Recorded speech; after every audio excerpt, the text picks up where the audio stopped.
오늘은 다윗의 기쁨이라는 제목으로 함께 말씀의 은혜를 나누도록 하겠습니다. 여러분은 어떤 것을 좋아하십니까? 무슨 일을 할 때에 행복을 느끼십니까?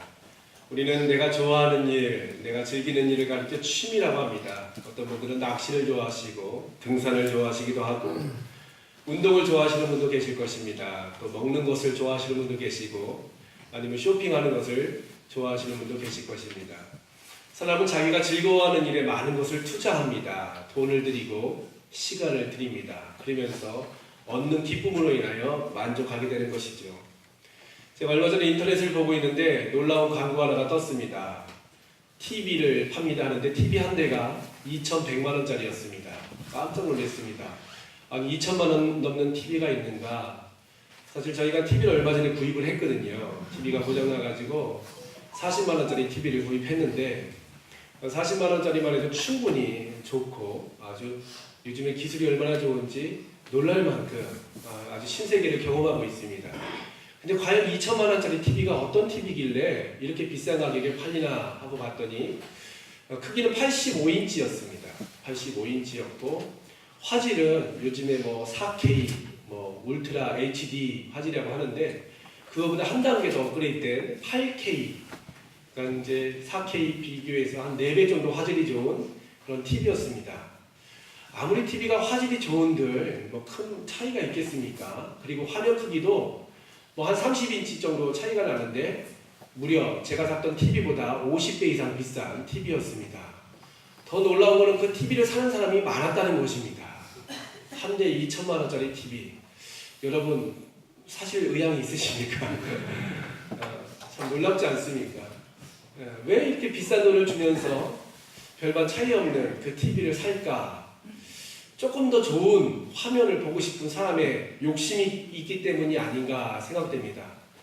실로 조금 더 맛있는 집에 사람들의 발걸음이 많이 머물게 되고 조금 더 성능이 좋은 차를 사려고 사람들은 수개월을 기다려서 예약과 신청을 해놓게 됩니다.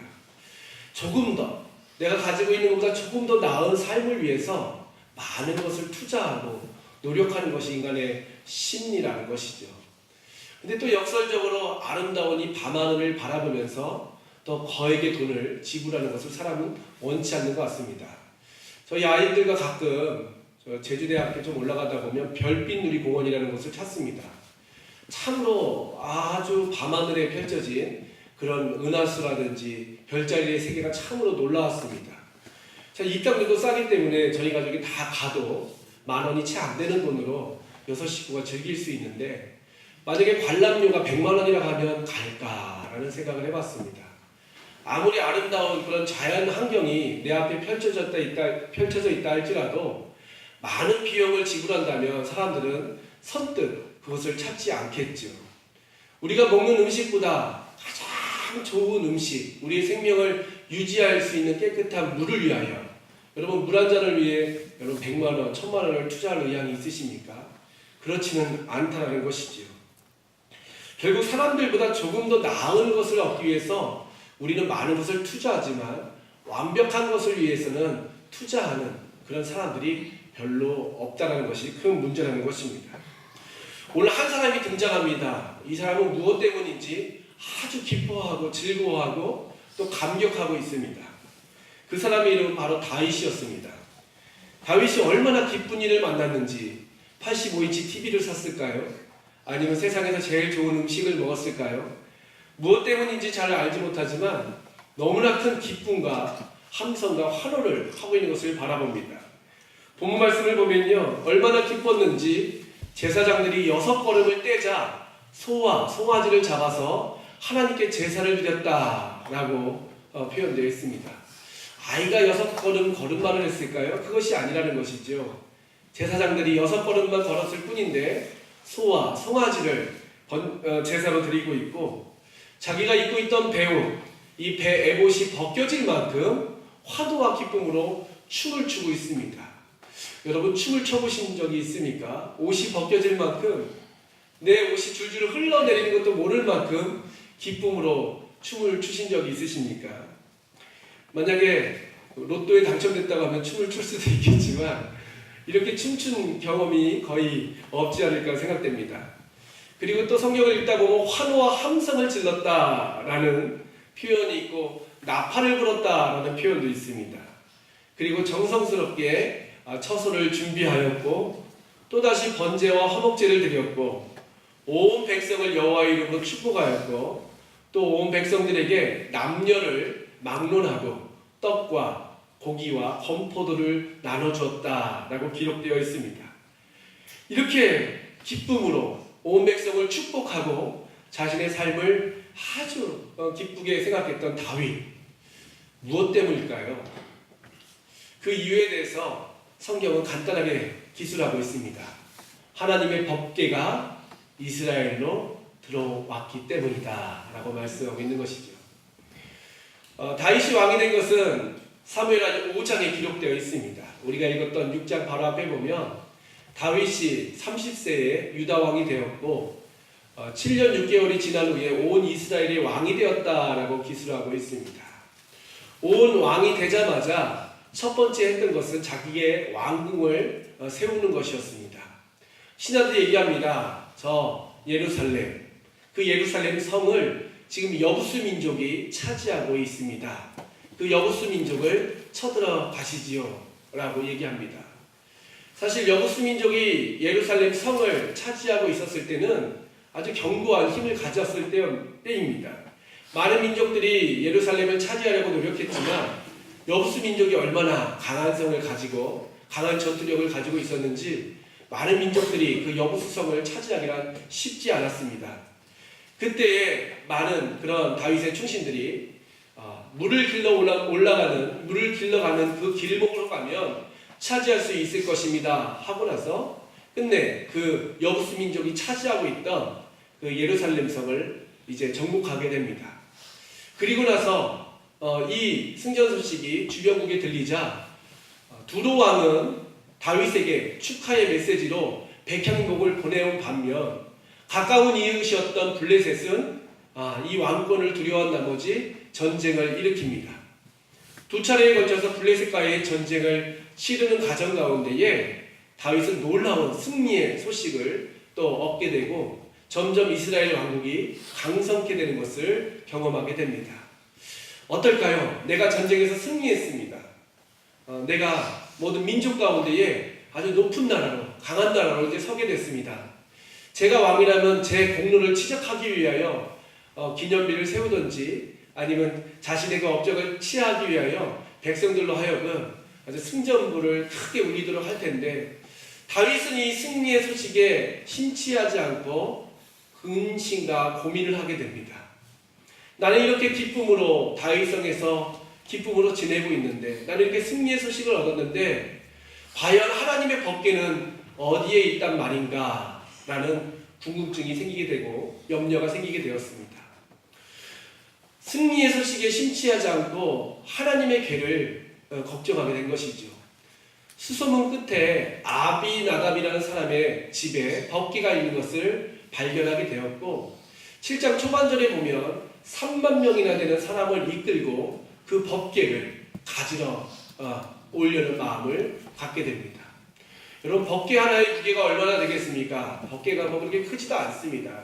1.5규빗, 1.5규빗 1규빗이니까 뭐 그렇게 크지도 않은 그 작은 상자인데도 불구하고 그 상자 하나를 가지고 오기 위하여 다윗은 무려 3만 명이라는 사람을 부르게 됩니다. 그리고 그 3만 명 가운데에 우사와 아요, 아비나답의 그 큰아들 둘째 아들이었던 그 두 아들을 시켜서 새 수레를 준비하게 하였고 그 새 수레에 법궤를 실어서 이제 드디어 자기가 정복한 자기가 아름답게 세운 그 예루살렘 성의 귀한 장막 안으로 하나님의 궤를 모시려는 마음을 갖게 됩니다. 그때 새 수레를 끌던 그 소가 나곤이라는 사람의 타작마당에 이르자 그 깜짝 놀라는 바람에 그 수레가 벌컥 뒤집어지는 상황을 맞게 됩니다. 그때 놀란 나머지 그 큰아들 우사가 법궤가 넘어짐을 막으려고 법궤에 손을 대는 순간 그 자리에서 죽게 됩니다. 이후에 벌벌 떤 다윗은 법궤 가져오는 것을 멈추고 그 성전 문지기로 있던 오베데돔이라는 사람의 집에 잠시간 법궤를 두게 됩니다. 3개월이 지났을 쯤에 신 한 명이 와서 다윗에게 얘기합니다. 왕이시여, 오베데돔의 집이 복을 받기 시작했습니다. 하나님의 법궤가 3개월 동안 머물자 실로 그 집은 놀라운 축복이 임하게 되었습니다. 그래서 다시 용기를 얻어서 제사장들을 통하여 이제 수레가 아닌 어깨에 법궤를 메고 이제 드디어 그 하나님의 거룩한 법궤를 자신이 준비한 그 처소로 드리기 시작합니다. 그 광경 가운데서 다윗은 기뻐하고 감사했다는 것이죠. 하나님의 말씀, 하나님의 언약이 자신의 삶 가운데 들어오자 그는 기뻐했다는 것입니다. 그래서 이스라엘 백성들에게 내가 왕이 아닌, 내가 비록 전쟁에 승리하였고 예루살렘 성을 함락하였지만 이스라엘의 진정한 왕은 내가 아닌 하나님인 것을 간접적으로 보여주고 있는 사건이 바로 오늘 우리가 읽은 이 법궤의 사건이라는 것입니다. 그로 말미암아 기뻐했습니다. 감격했습니다. 더 나아가서 7장 이하를 보면 다윗은 또한 큰 근심에 빠져 있습니다. 나는 이렇게 편한 예루살렘 성 백향목궁에 거하는데 내 하나님의 궤는 저 텐트 안에 있구나 하면서 하나님을 그 향한 마음이 더욱더 뜨거워지자 하나님은 다윗을 통하여 하나님의 영원한 왕국, 메시아 왕국을 세워줄 것을 약속하십니다. 결국 다윗의 기쁨의 근원은 나의 삶, 내가 이루는 업적이 아니라 바로 하나님의 말씀에 있었고 하나님 그분 한 분을 향하여 그 마음이 일편단심으로 향해 있자 하나님은 그 다윗의 기쁨을 통하여 놀라운 축복을 허락해 주셨다는 것입니다. 오늘 여러분의 기쁨은 무엇입니까? 오늘 큰 돈을 버는 것이 기쁨이십니까? 아니면 내가 즐거워하는 그 운동을 하는 것이 기쁨이십니까? 아니면 친구들과 함께 맛집에 가서 또 맛있는 음식을 먹는 것이 여러분의 기쁨이십니까?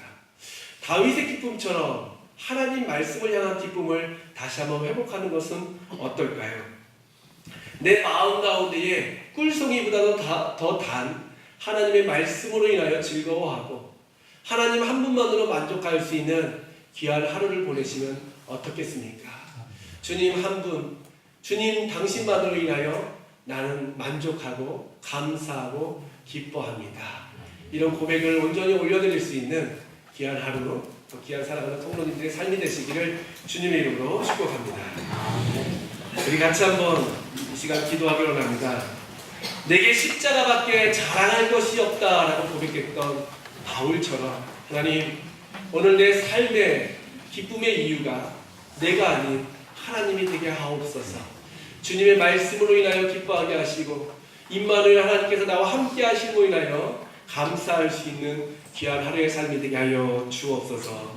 또 내일부터 진행될 148회 정기 노회를 위해서 같이 기도하기로 합니다. 우리 제주노회가 이 노회를 통하여 더욱더 힘있고 하나님이 기뻐하시는 노회로 거듭날 수 있도록, 또 수많은 우리 제주 땅 가운데 아직 하나님을 알지 못하는 사람들에게 또 복음을 전할 수 있는 힘있는 교회들로, 주의 종들로 온전히 설 수 있는 노회가 될 수 있도록, 또 이번 주 목요일부터 8박 9일간 진행될 성지순례를 위해서 기도해 주시기 바랍니다. 위임 목사님의 건강을 붙잡아 주시고 또 가고오는 모든 일정들과 여정들 속에서 하나님 역사해 달라고, 또 19명의 모든 순례자들이 하나님의 크신 은혜를 덧입을 수 있도록, 또 보름 앞으로 다가온 대학 수학능력 시험을 위하여, 또 우리 교회 가운데 우리 환우들, 어려움 당하는 성도들 위하여 같이 기도해 주시고, 또 이제 11월에 지단체 총회가 있습니다. 새로운 일꾼이 뽑히는 이 귀한 모임 가운데 하나님 역사하여 주셔서 내년 한 해 또 귀한 일꾼들이 세워지고 또 살림이 잘 준비될 수 있도록 함께 합심으로 기도하도록 하겠습니다.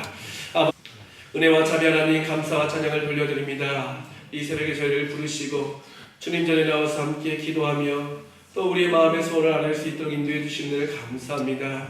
우리의 기쁨, 우리의 소망이 어디에 있습니까? 바로 주님께 있음을 고백하오니 주님께서 영원토록 우리 마음 가운데 자정하여 주시고 우리의 기쁨, 우리의 소망으로 항상 우리의 삶을 인도하여 주시옵소서. 사람을 바라보거나 세상을 바라보지 않게 하시고 나와 늘 동행하시고 힘주시고 인도하시는 하나님을 바라볼 수 있는 사랑하는 성도들 다 될 수 있도록 역사하여 주시옵소서. 오늘 하루의 삶도 주님 앞에 의탁하오니 주님께서 시종을 주관하여 주시옵소서. 예수님의 이름으로 기도하옵나이다. 아멘. 이제는 우리의 영원한 생명 되신 예수 그리스도의 무한하신 은혜와 만복의 근원 되시는 하나님 아버지의 만극하신 사랑과 거룩하신 성령님의 위로 교통 인도하심이 여기에 모인 사랑하는 성도들 위해 또 우리 성도들의 생업 위에 가정 위에 열심히 공부하고 있는 우리 사랑하는 수험생들 위해 이제와 영원토록 함께 하실 간절히 축원하옵나이다. 아멘.